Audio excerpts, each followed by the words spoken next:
The squeeze theorem has two conditions. Condition 1 claims that the function for which we are looking for the limit, which is f of x, is squeezed between two functions.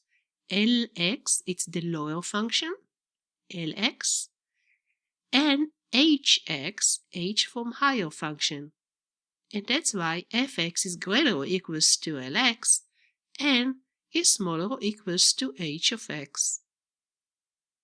The second condition is that the limits of the lower function Lx and the higher function hx both approach to L when x approaches c.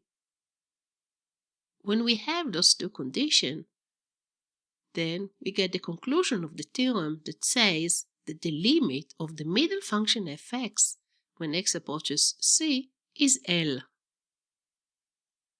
It's much easier to look at this picture to realize what's going on. The green function y equals fx is squeezed between higher function, which is the blue function, and a lower function, which is the red function. But when x approaches to c, both h of x and both L of x approaching to L, so they are squeezing the middle function also to approach to L. The squeeze theorem has also another name, which is the sandwich theorem, because the function fx is sandwiched between the two pieces of bread, which is the higher and the lower functions.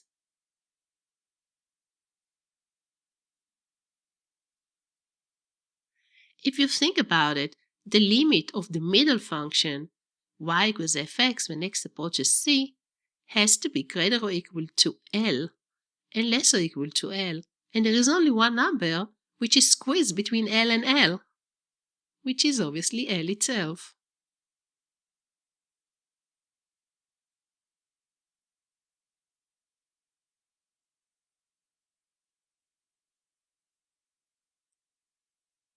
To apply the theorem, we have to do two steps. In step 1, we have to squeeze the function between two other functions.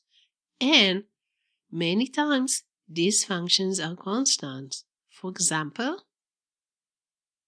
sine of x and cosine x is always greater or equal to -1 and less or equals to 1. And also, sine to the power of 2x and cosine to the power of 2x is always greater or equals to 0 and less or equals to 1. In step 2, we have to take the limits of the two outside lower and the higher function. The problematic step is definitely step 1, so we are going to do this very carefully every time.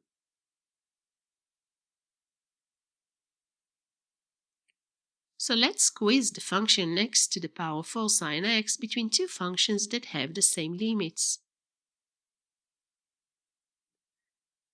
We start by squeezing the familiar part of the function. The familiar part of the function is definitely sine of x. So sine of x is squeezed between -1 and 1. Now we have to create the function f of x.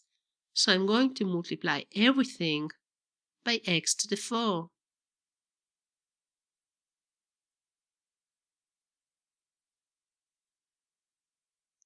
And I get that.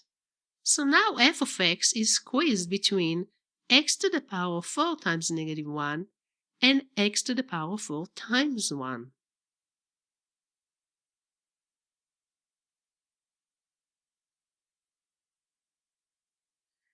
Or we can simplify, and we get that f of x is greater or equals to -x to the 4 and less or equals to x to the 4.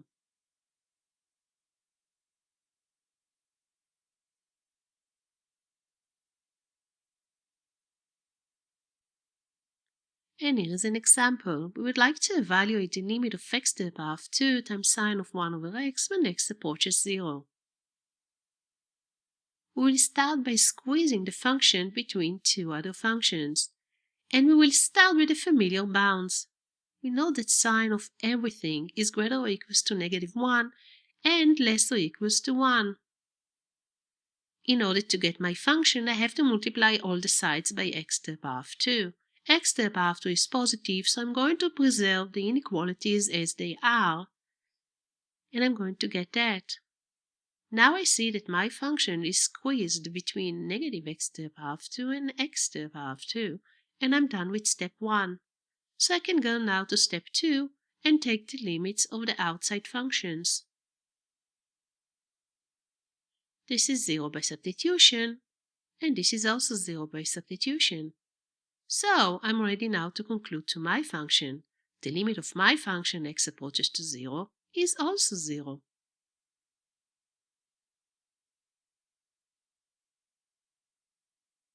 Be careful. You cannot use the product rule for limits in this example because f of x is x to the power of 2, which is okay, but g of x is sine of 1 over x, and the limit of sine of 1 over x when x approaches 0 does not exist, so we have to use the squeeze theorem. I would like to show the graph of the function sine of 1 over x. You can see that this function oscillates between negative 1 and 1 when x approaches to 0. And that's why when you are approaching more and more from both left and the right sides to the value where x equals 0, you can get even a difference of 2 units. You can end up in one side in negative 1 and the other at 1. So definitely you're not going to get a unique value of L. But also I would like to warn you that in general, oscillating functions about x equals c may or may not have limits at x equals c. So just because function oscillates does not mean that it does not have a limit. In this specific example, sine of 1 over x does not have a limit when x approaching 0. But soon we are going to see an example of a function that oscillates and still has a limit. Let's really see those 3 functions. So here is the graph of the 3 functions. So you can see that the function f(x) is squeezed between y equals x to the power of 2 and y equals negative x to the power of 2. And because those 2 functions approaching to 0, when x approaches 0, it has also to be squeezed between 0, 0, so it is 0. Don't be fooled by this picture. This picture is really focused on the surrounding of x equals 0. This is the graph of x to the power of 2 sine of 1 over x. So it's really a weird graph, as you can see, okay, but it is between x to the power of 2 and negative x to the power of 2.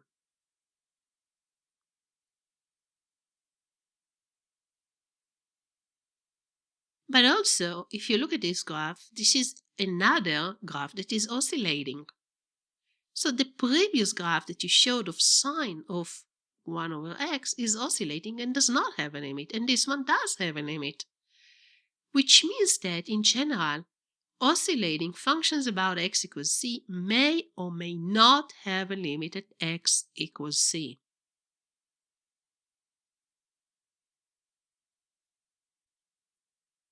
Another example. Let f(x) be a function such that f of x is greater or equals to 2 or less or equals to x to the power of 2 minus 7. We would like to find the limit of the function when x approaches 3. So again, we will start by squeezing the function, but the function is already squeezed. F of x is greater or equal to 2 or less or equals to x to the power of 2 minus 4. So now we only have to take the limits of the 2 outer functions. The limit of 2 when x approaches 3 is 2. And the limit of this function when x approaches 3 is by substitution also 2. So we can conclude that the limit of f of x when x approaches 3 is also 2.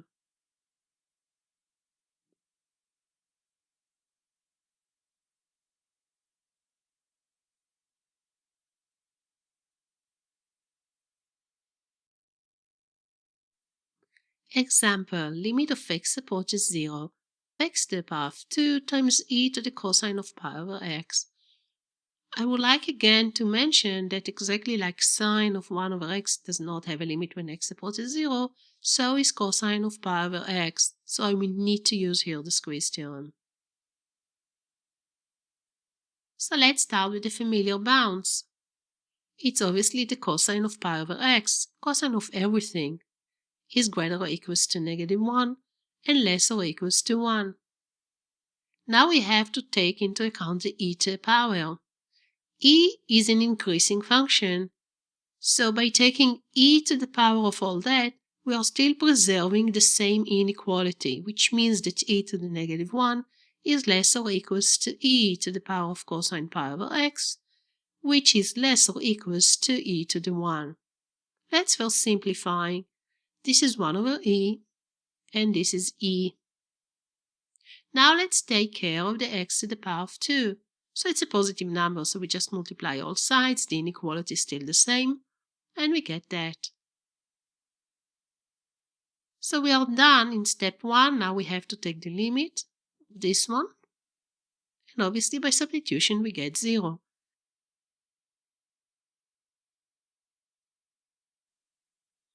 On this side we also get 0.